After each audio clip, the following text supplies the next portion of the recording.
नमस्कार, जय हिंद साथियों। आप सभी का स्वागत है आपके अपने यूट्यूब चैनल नॉलेज की क्लास में। साथियों, आज की इस वीडियो में चर्चा करने वाले हैं भूगोल के टॉप 50 महत्वपूर्ण प्रश्न और ये हमारा पार्ट 5 है। 4 पार्ट्स हम अपलोड कर चुके हैं, आपने नहीं देखे हैं तो प्लेलिस्ट बनी हुई है, आप लोग जरूर देखिएगा। दोस्तों, इसमें ऐसे महत्वपूर्ण प्रश्नों को लिया गया है जो बार बार भूगोल यानी ज्योग्राफी के प्रश्न एग्जाम में रिपीट होते हैं। तो चलिए शुरुआत करते हैं। उससे पहले अगर आप चैनल पर नए हैं तो चैनल को सब्सक्राइब जरूर कर लें। आज का हमारा पहला प्रश्न है, लोहे का शुद्धतम प्रकार बताइए। जी हाँ, लोहे का शुद्धतम प्रकार बताना है यहाँ पर। तो लोहे का जो शुद्धतम प्रकार है वो है रॉट आयरन। ऑप्शन डी क्या होगा करेक्ट आंसर, रॉट आयरन। दूसरा प्रश्न है, जावर खाने निम्नलिखित में से किससे संबंधित हैं? तो जावर खाने निम्नलिखित में से किससे संबंधित हैं? जिंक अयस्क से। ऑप्शन ए क्या होगा राइट आंसर, जिंक अयस्क। तीसरा प्रश्न है, भारत में बॉम्बे हाई निम्नलिखित में से किसके लिए भली भांति जाना जाता है? तो भारत में बॉम्बे हाई निम्नलिखित में से किसके लिए भली भांति जाना जाता है? तो ये जाना जाता है पेट्रोलियम उत्पादन के लिए। ऑप्शन ए क्या होगा राइट आंसर, पेट्रोलियम उत्पादन। भारत सबसे अधिक किसका आयात करता है? तो भारत जो सबसे अधिक आयात करता है साथियों वो करता है सल्फर यानी गंधक का। ऑप्शन डी क्या होगा करेक्ट आंसर, सल्फर गंधक। क्वेश्चन नंबर 5, भारत के किस क्षेत्र में चूड़ी उद्योग स्थापित है? तो भारत के किस क्षेत्र में चूड़ी उद्योग स्थापित है? तो ये है साथियों फिरोजाबाद में। ऑप्शन बी क्या होगा राइट आंसर, फिरोजाबाद। देश में सर्वाधिक अभ्रक का उत्पादन कहाँ होता है? तो देश में सर्वाधिक अभ्रक का जो उत्पादन होता है वो होता है आंध्र प्रदेश में। ऑप्शन ए क्या होगा राइट आंसर, आंध्र प्रदेश। पवन ऊर्जा से विद्युत उत्पादन में कौन सा राज्य अग्रणी है? तो पवन ऊर्जा से विद्युत उत्पादन में कौन सा राज्य अग्रणी है? तो ये है कौन सा, तमिलनाडु। ऑप्शन बी क्या होगा राइट आंसर, तमिलनाडु। भारत का प्रथम उर्वरक संयंत्र कहाँ लगा था? तो भारत का जो प्रथम उर्वरक संयंत्र लगा था वो लगा था कहाँ पर, सिंदरी में। ऑप्शन डी क्या होगा राइट आंसर, सिंदरी। नेहावा सेवा बंदरगाह परियोजना कहाँ स्थित है? तो नेहावा सेवा बंदरगाह परियोजना कहाँ स्थित है? तो साथियों ये है कहाँ पर, मुंबई में। ऑप्शन बी क्या होगा राइट आंसर, मुंबई। जवाहरलाल नेहरू बंदरगाह कहाँ स्थित है? इंपोर्टेंट प्रश्न है, ठीक है, ये एग्जाम में बहुत बार रिपीट हुआ है। जवाहरलाल नेहरू बंदरगाह कहाँ स्थित है? तो साथियों ये है मुंबई में। ऑप्शन सी क्या होगा करेक्ट आंसर, मुंबई। भटकल बंदरगाह स्थित है, भटकल बंदरगाह स्थित है तो ये है कहाँ पर, कर्नाटक में। ऑप्शन ए क्या होगा राइट आंसर। निम्नलिखित में से कौन सा बंदरगाह मुक्त व्यापार क्षेत्र है? तो निम्नलिखित में से कौन सा बंदरगाह है जो मुक्त व्यापार क्षेत्र है? तो ये है साथियों कहाँ पर, कांडला बंदरगाह। ऑप्शन ए क्या होगा राइट आंसर, कांडला। चलिए नेक्स्ट क्वेश्चन है, पूर्वी समुद्री तट पर कौन सा कृत्रिम बंदरगाह स्थित है? तो साथियों ये है चेन्नई। ऑप्शन डी क्या होगा राइट आंसर, चेन्नई। भारत के पश्चिमी समुद्र तट पर वर्षा किस मानसून में होती है? तो ये होती है साथियों दक्षिण पश्चिम मानसून। ऑप्शन डी क्या होगा राइट आंसर। नेक्स्ट क्वेश्चन है, सर्वाधिक वर्षा किस जगह होती है? तो सर्वाधिक वर्षा जो होती है वो होती है मौसिनराम में। ऑप्शन बी क्या होगा राइट आंसर, मौसिनराम। आइसोहाइड रेखा नक्शे में किसके युग्मक बिंदु है? तो ये है समवर्षा। ऑप्शन सी क्या होगा राइट आंसर, समवर्षा। नेक्स्ट क्वेश्चन है, लेप्चा किस राज्य के आरंभिक निवासी थे? तो लेप्चा किस राज्य के आरंभिक यानी शुरुआती निवासी थे? तो ये थे साथियों सिक्किम के। ऑप्शन डी क्या होगा राइट आंसर, सिक्किम। खासी गारो जनजातियां मुख्य रूप से रहती हैं। तो खासी और गारो जो जनजातियां हैं मुख्य रूप से वो कहाँ रहती हैं? तो ये रहती हैं मेघालय में। ऑप्शन बी क्या होगा राइट आंसर, मेघालय। भारत में सबसे बड़ी जनजाति है, तो भारत में जो सबसे बड़ी जनजाति है वो है कौन सी, गौड़ जनजाति। ऑप्शन बी क्या होगा राइट आंसर, गौड़। चलिए अगला प्रश्न है, सौर पृष्ठ पर लगभग कितना तापमान होता है? तो सौर पृष्ठ पर जो लगभग तापमान होता है वो होता है 6000 डिग्री सेल्सियस। ऑप्शन सी क्या होगा राइट आंसर? 6000 degree Celsius. अगला प्रश्न है, निम्नलिखित में से किस दिन को विश्व जल दिवस के रूप में मनाया जाता है? तो विश्व जल दिवस के रूप में मनाया जाता है किस दिन को? 22 मार्च को। ऑप्शन ए क्या होगा राइट आंसर? 22 मार्च। एक देशांतर को पार करने में दो स्थानों के स्थानीय समय के बीच क्या अंतर है? तो क्या अंतर है साथियों? तो ये है 4 मिनट। ऑप्शन बी क्या होगा राइट आंसर? 4 मिनट। पवनों की गति का निर्धारण किस कारक से होता है? तो पवनों की गति का जो निर्धारण होता है वो किस कारक से होता है? वायुदाब प्रवणता से। ऑप्शन ए क्या होगा राइट आंसर? ऑप्शन ए क्या हो जाएगा सही। चलिए कोहरा क्या है? तो साथियों कोहरा क्या है? तो ये है एक नीचा स्तरीय बादल। ऑप्शन बी क्या होगा राइट आंसर? एक नीचा स्तरीय बादल।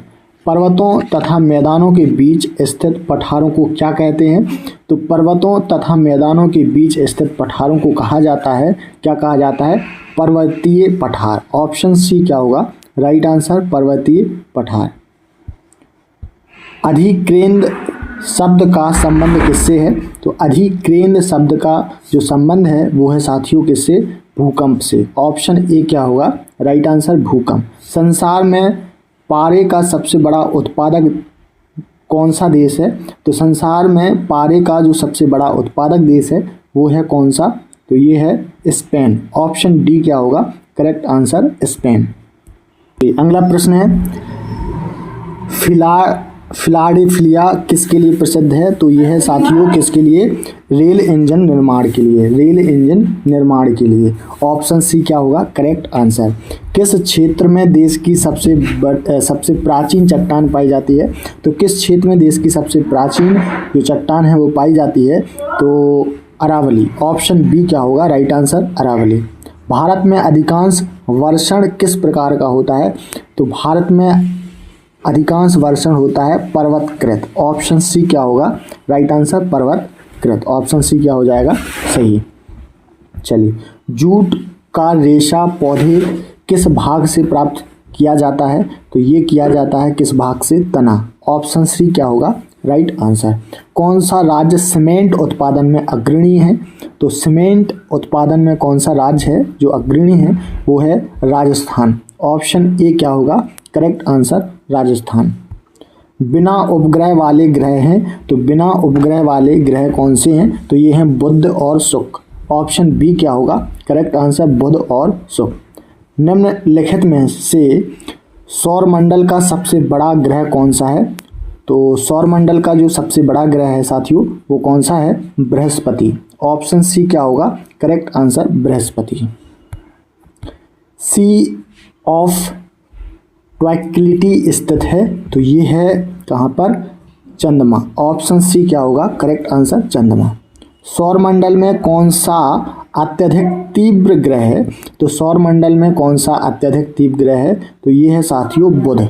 ऑप्शन बी क्या होगा करेक्ट आंसर? बुध। सूर्य से सर्वाधिक दूर स्थित ग्रह कौन सा है? तो सूर्य से सर्वाधिक दूर स्थित ग्रह है तो ये है साथियों कौन सा? वरुण। ऑप्शन सी क्या होगा करेक्ट आंसर? वरुण। अगला प्रश्न है, वह आकाशीय पिंड जो पृथ्वी के निकटतम है तो वो है साथियों कौन सा? चंद्रमा। ऑप्शन बी क्या होगा करेक्ट आंसर? चंद्रमा। सूर्य का समीपतम ग्रह है तो सूर्य का समीपतम ग्रह है कौन सा? बुध। ऑप्शन ए क्या होगा राइट आंसर? बुध। चलिए रात्रि के समय आकाश में कौन सा ग्रह लाल दिखता है? तो रात्रि में आकाश में कौन सा ग्रह है जो लाल दिखता है? वो है मंगल ग्रह। ऑप्शन ए क्या होगा राइट आंसर? मंगल। कौन सा ग्रह अपनी धुरी पर घूमते हुए सबसे कम समय में चक्कर पूरा करता है? तो कौन सा ग्रह है? बृहस्पति। ऑप्शन बी क्या होगा राइट आंसर? बृहस्पति। पृथ्वी का जुड़वा ग्रह, ठीक है, इंपॉर्टेंट प्रश्न है और आपको वीडियो पसंद आ रहा है तो वीडियो को लाइक और शेयर जरूर कर दें। पृथ्वी का जुड़वा ग्रह है तो पृथ्वी का जो जुड़वा ग्रह है वो है शुक्र। ऑप्शन ए क्या होगा राइट आंसर? शुक्र। चलिए नेक्स्ट क्वेश्चन है, एक उपग्रह में बैठे हुए अंतरिक्ष यात्री को आकाश का रंग प्रतीत होता है। तो एक उपग्रह में बैठे हुए अंतरिक्ष यात्री को आकाश का जो रंग है वो कैसा प्रतीत होता है, तो होता है काला। ऑप्शन ए क्या होगा राइट आंसर, काला। सबसे अधिक चमकीला तारा कौन सा है, तो सबसे जो अधिक चमकीला तारा है साथियों वो है सीरियस तारा। ऑप्शन सी क्या होगा करेक्ट आंसर, सीरियस तारा। किस ग्रह के चारों ओर स्पष्ट वलय होते हैं, तो किस ग्रह के चारों ओर स्पष्ट वलय होते हैं, तो ये होते हैं शनि। ऑप्शन डी क्या होगा करेक्ट आंसर, शनि। चंद्र ग्रहण तब होता है जब, तो चंद्र ग्रहण तब होता है जब पृथ्वी सूर्य और चंद्रमा के बीच में आ जाती है। ऑप्शन बी क्या होगा करेक्ट आंसर, ऑप्शन बी क्या हो जाएगा सही। चलिए नेक्स्ट क्वेश्चन जो पूछा जाता है वो यह है कि सूर्य ग्रहण होता है जब, तो सूर्य ग्रहण कब होता है, तो साथियों ये होता है चंद्रमा पृथ्वी तथा सूर्य के बीच आ जाता है। कब होता है, चंद्रमा पृथ्वी तथा सूर्य के बीच आ जाता है। नेक्स्ट क्वेश्चन है, भूतल के किसी बिंदु से गुजरने वाली माध्य रेखा तथा प्रधान माध्य रेखा के मध्य की कौणिक दूरी को उक्त बिंदु कहते हैं। तो इसका राइट आंसर हो जाएगा देशांतर। राइट आंसर क्या होगा देशांतर। ग्रीनविच किस देश में है, तो ग्रीनविच साथियों किस देश में है, यूनाइटेड किंगडम। ऑप्शन बी क्या होगा करेक्ट आंसर, यूनाइटेड किंगडम। आज का अंतिम प्रश्न है मानचित्र पर बनाई गई वे रेखाएं जो समुद्र से बराबर ऊंचाई वाले स्थानों को मिलाती हैं क्या कहलाती हैं, उसे क्या कहा जाता है। मानचित्र पर बनाई गई वे रेखाएं जो समुद्र से बराबर ऊंचाई वाले स्थानों को मिलाती हैं उन्हें क्या कहते हैं, तो उन्हें कहा जाता है कंटूअस रेखाएं। ऑप्शन बी क्या होगा करेक्ट आंसर, ऑप्शन बी क्या हो जाएगा क्वेश्चन नंबर 50 का सही आंसर। तो साथियों यहाँ पर हमने टॉप 50 ज्योग्राफी यानी भूगोल के महत्वपूर्ण प्रश्नों को देखा जो सभी एग्जाम के लिए बहुत महत्वपूर्ण है, चाहे SSC, bank, railway, RRB, NTPC, group D, state exam, UPSC, MPPSC, आप कोई सा एग्जाम दे रहे हैं भूगोल के उसमें प्रश्न पूछे ही जाते हैं। ठीक है, तो ये हमने सीरीज स्टार्ट की है आप सभी के लिए। तो ये हमारा प्रैक्टिस सेट नंबर 5 है। उम्मीद है आपको वीडियो पसंद आया होगा, तो वीडियो को लाइक और शेयर जरूर करें। चैनल पर नए हैं तो चैनल को सब्सक्राइब जरूर कर लें। धन्यवाद।